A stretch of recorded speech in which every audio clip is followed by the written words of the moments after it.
नमस्कार विद्यार्थी मित्रांनो, आपल्या चॅनलवर तुमचं खूप खूप स्वागत आहे। आज मी इयत्ता 9वी विषय मराठी द्वितीय सत्र परीक्षा हा पेपर एक्सप्लेन करणार आहे। व्हिडिओमध्ये पुढे जाण्याआधी जर का तुम्ही आमच्या चॅनलला सबस्क्राइब केलं नसेल तर चॅनलला सबस्क्राइब करा, तुमच्या मित्रमैत्रिणींपर्यंत हा व्हिडिओ शेअर करा आणि व्हिडिओला लाईक करायला विसरू नका आणि नक्कीच हाईप करा या व्हिडिओला।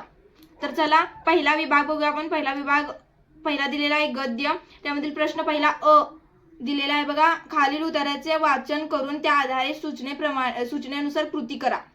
इथे तुम्हाला पॅराग्राफ मी पूर्ण लिहिलेला नाहीये, फक्त तुम्हाला स्टार्टिंग आणि एंडिंग लाईन मी सांगतो, जेणेकरून तुम्ही तुमच्या पुस्तकातील हा पॅराग्राफ हुडकून त्याच्या आधारे तुम्ही हे सोडवायचं आहे। चिंचेचा पाला खूप गोळा व्हायचा, ही स्टार्टिंग लाईन आहे पॅराग्राफची आणि एंडिंग लाईन आहे तिघांनाही गळे झाकतील एवढे दागिने करून घातले मनू शेवटचा, ही एंडिंग लाईन आहे। तर तुम्ही हा पॅराग्राफ तुमच्या पुस्तकात शोधून उत्तर लिहायचं आहे। पहिला प्रश्न दिलेला बघा, आकृतीबंध पूर्ण करा। फरसूची जमीन काळी कसदार होती, इथे तुम्हाला लिहायचं आहे उत्तर। ब दिलेला आहे का ते लिहा। पहिला दिलेला आहे गावकरी फरसूवर मनोमन जळायचे, त्याचं का ते जळायचे हे तुम्हाला हे लिहायचं आहे। आणि दुसरा दिलेला आहे गावातील विहिरी कोरड्या ठाक पडल्या, इथे तुम्हाला का असं होतो इथे लिहायचं आहे। दुसरा दिलेला आहे नावे लिहा। फरसू शेतात लागवड करत असणारी पिके, कोणती कोणती तो लागवड करत होता पिका, इथे तुम्हाला ते नावं लिहायचे पिकांची। तिसरं दिलेलं आहे बघा स्वमतचा प्रश्न दिलेला आहे। फरसूच्या यशामागील तुम्हाला जाणवलेले रहस्य सांगा, इथे तुम्हाला स्वमत लिहिताना तुम्हाला अर्धा पानापेक्षा जास्त स्वमत लिहा, जेणेकरून 3 मार्कांना हा स्वमत असतो, मग तुम्हाला पैकीच्या पैकी गुण इथं मिळतील। प्रश्न पहिला ब दिलेला आहे बघा, खालील उताराच्या आधारे कृती सोडवा। तुम्हाला इथं मी स्टार्टिंग लाईन आणि एंडिंग लाईन देणार आहे, जे पण उतार असणार आहे त्याचे। रंगमंचावरील पडदा दूर झाला, आणि इथं तुम्हाला पहिली लाईन झाली आणि शेवटची लाईन आहे अशा सारखं ते केवलवान दृश्य दिसत होतं। तुम्हाला स्टार्टिंग आणि एंडिंग लाईन मी दिलेली आहे, त्याच्यावरून तुम्हाला पॅराग्राफ हुडकून पुस्तकातून उत्तर शोधून लिहायचे आहेत। तर चला प्रश्न पाहूया। प्रश्न पहिला अ, रंगमंचावरील पडदा दूर होताच प्रेक्षागृहात झालेला बदल, कोणकोणता बदल झालेला आहे, तर तुम्हाला 4 त्याची उत्तरे लिहायची आहेत। 4 कॉलम इथे दिलेले आहेत, इथे तुम्हाला उत्तर लिहायचं व्यवस्थित। ब दिलेलं आहे बघा, त्यामधील आकृती पूर्ण करा। आईच्या कलेच्या चालींवर झालेला परिणाम, कोणकोणता परिणाम झालेला आहे ते तुम्हाला लिहायचं आहे। प्रश्न दुसरा दिलेला बघा, त्यामधील आकृतीबंध पूर्ण करा। लिली हार्लेच्या गायनाचा प्रेक्षागृहावर होणारा परिणाम, कोणता परिणाम लिली हार्लेच्या म्हणजे गायनावरून झालेला प्रेक्षागृहावर तो परिणाम इथे लिहायचा आहे, तुम्हाला इथे बॉक्सेसमध्ये फिल करायचा आहे। तिसरा प्रश्न स्वमतचा दिलेला आहे बघा, प्रेक्षागृहात घडलेला तो विपरीत प्रसंग लिली कथन करीत आहे अशी कल्पना करून लिहा। अशी तुम्हाला कल्पना करायची आहे की तुम्ही तिथं म्हणजे त्यांनी स्वतः तुम्हाला सांगितलंय, इथं तुम्हाला कल्पना करून उत्तर लिहायचं आहे स्वमतचं। प्रश्न क दिलेला आहे बघा, त्यामधील अपठित उतारा। महर्षी अण्णासाहेब कर्वे स्त्री शिक्षणाचे, म्हणजे महर्षी अण्णासाहेब कर्वे यांच्यावर आधारित हा दिलेला आहे, तो मी तुम्हाला वाचून दाखवतो आणि तुम्हाला तिथं लिहायचं आहे उत्तर दाखवतो, त्याच्या आधारे तुम्ही उत्तर लिहायचं आहे।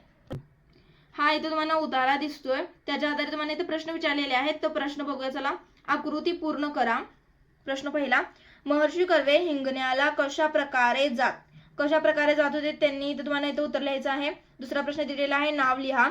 अ दिलेला आहे स्त्री शिक्षणाचे कडवे पुरस्कर्ते कोण होते, महर्षी केशव कर्वे होते, इथे तुम्हाला इथे उत्तर लिहायचं आहे। ब दिलेला आहे महर्षी कर्वेंना सरकारने दिलेली पदवी, कोणकोणती पदवी दिलेली आहे, भारतरत्नाची पदवी दिलेली आहे, ते तुम्हाला लिहायचं आहे। तिसरा दिलेला आहे बघा, महर्षी कर्वेचे कार्य उभे राहिले, इथे तुम्हाला उत्तर लिहायचं आहे, 4 बॉक्सेसमध्ये फिल करायचे आहेत। चौथा प्रश्न दिलेला आहे बघा, इथं कसे ते लिहा। महर्षी कर्वेचा संसार चाले, कसं त्यांचा संसार चालत होता, इथं तुम्हाला ते लिहायचं आहे। पुढील प्रश्न पाहूया आपण। विभाग दुसरा दिलेला आहे बघा, पद्य। प्रश्न पहिला अ दिलेला आहे बघा, खालील कवितेच्या आधारे दिलेल्या कृती सोडवा। इथे तुम्हाला कविता कोणती आलेली आहे, निरोपी कविता आलेली आहे आणि त्या कवितेच्या आधारे तुम्हाला इथे प्रश्न विचारलेले आहेत, त्यांची उत्तर तुम्हाला लिहायची आहेत। पहिला प्रश्न पहिला दिलेला आहे बघा, आकृत्या पूर्ण करा। त्यामध्ये अ दिलेला आहे रणांगणावर जाणाऱ्या बाळासाठी आईने केलेल्या कृती, कोणकोणत्या कृती केलेल्या आहेत तुम्हाला ते लिहायचं आहे। ब दिलेला आहे आई या दुःखद गोष्टी करणार नाही, कोणकोणत्या गोष्टी आई करणार नाही ते तुम्हाला ते लिहायचं उत्तर। प्रश्न त्यामधील दुसरा विचारलेला आहे नावे लिहा। त्यामधील अ दिलेला आहे आई धर्म जाणते, कशाचा धर्म जाणते तुम्हाला लिहायचं आहे। ब दिलेला आहे तलवारीला धार लावणारी, आणि क दिलेला आहे स्वरूप आठवावे, आणि ड दिलेला आहे कवितेत आलेल्या इतिहासातील स्त्रियांची नावे, कोणकोणत्या स्त्रियांची नावे आलेली इथे तुम्हाला लिहायचं आहे। राजमाता जिजाऊ ते इथे लिहायचे। त्यामधील प्रश्न तिसरा दिलेला आहे बघा, खालील ओळींचा सरळ अर्थ तुमच्या शब्दात लिहा.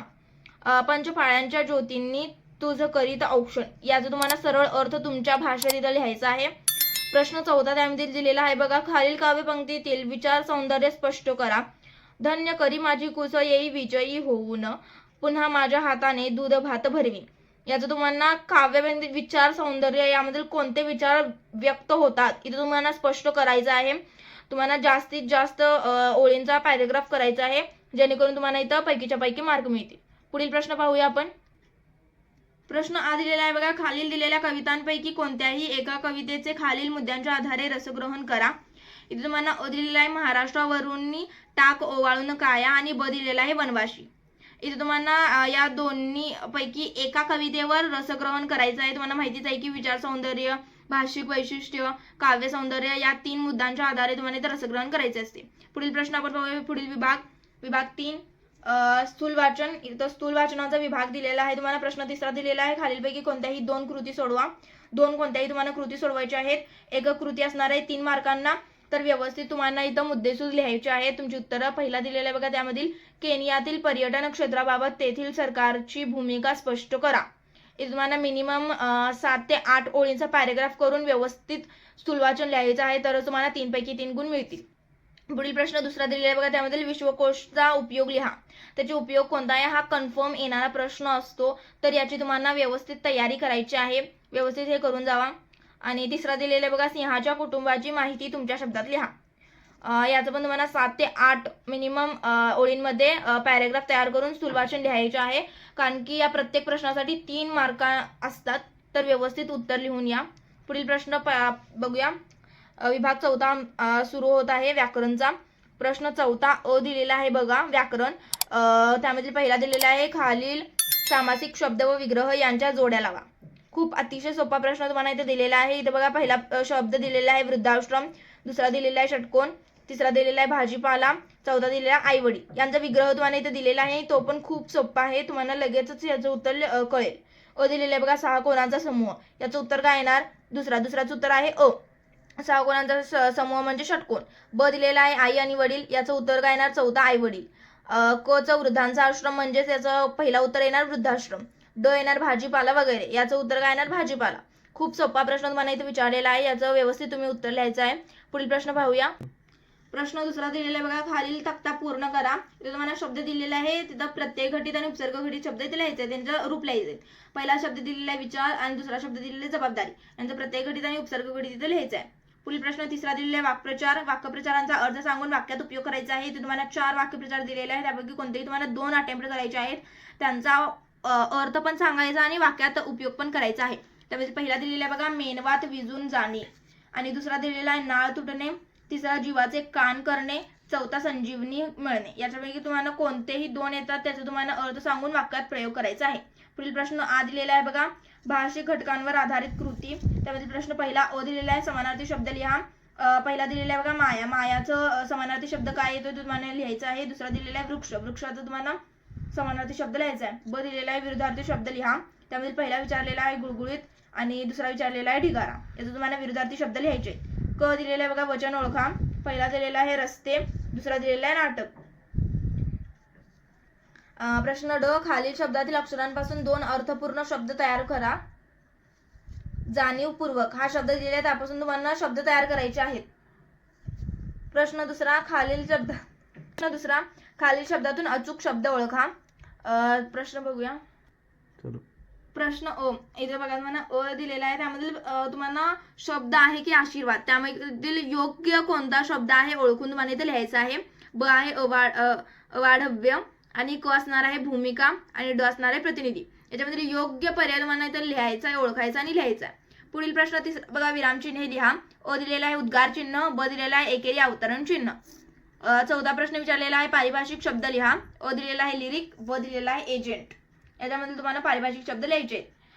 विभाग 5 आपला इथं सुरू होतोय उपयोजित लेखनाचा. प्रश्न 5 अ दिलेला आहे अशोक. इथं तुम्हाला जाहिरात आहे अशोक बुक स्टॉलची. इथं तुम्हाला जाहिरात वाचायची आहे. आणि पत्र पहिला दिलेलं आहे बघा, विद्यालय ग्रंथालयासाठी मागणी करणारे पत्र लिहा. मागणी पत्र इथे एक तुम्हाला लिहायचं आहे. आणि दुसरा पत्र दिलेला आहे पुस्तक विक्रेत्यांना दिलेल्या सवलतीमुळे त्यांचे अभिनंदन करणारे पत्र लिहा. इथे तुम्हाला कोणता तुम्हाला सोपा वाटतो तो तुम्हाला पत्र अटेम्प्ट केला तर काही हरकत नाही, कोणताही अटेम्प्ट करू शकता. किंवा ऑर साठी पण इथे तुम्हाला सारांश लेखन हा भाग विचारलेला आहे.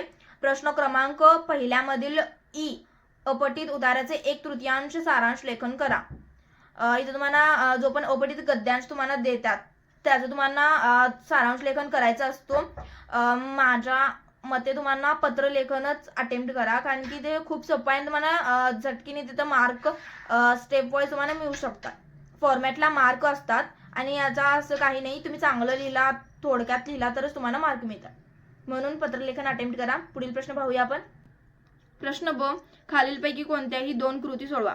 तुम्हाला कोणत्याही 2 कृती सोडवायच्या आहेत. पहिला दिलेला आहे जाहिरात लेखन. इथे तुम्हाला दिलेले आहे जाहिरात लेखनासाठी विषय आणि त्याच्यानंतर तुम्हाला जाहिरात लेखन करायचं आहे. दुसरा दिलेला आहे बातमी लेखन. खालील माहितीच्या आधारे बातमी तयार करा. जागृती विद्यालयाचा उपक्रम ध्वनी प्रदूषणाविरुद्ध जनजागृती मेळावा, स्थळ जागृती विद्यालय, पटांगण याचा तुम्हाला दिलेला आहे. याच्यावरून तुम्हाला बातमी लेखन तयार करायचे. ई दिलेला आहे बघा, खालील लेखन प्रकारांपैकी कोणतीही एक कृती सोडवा.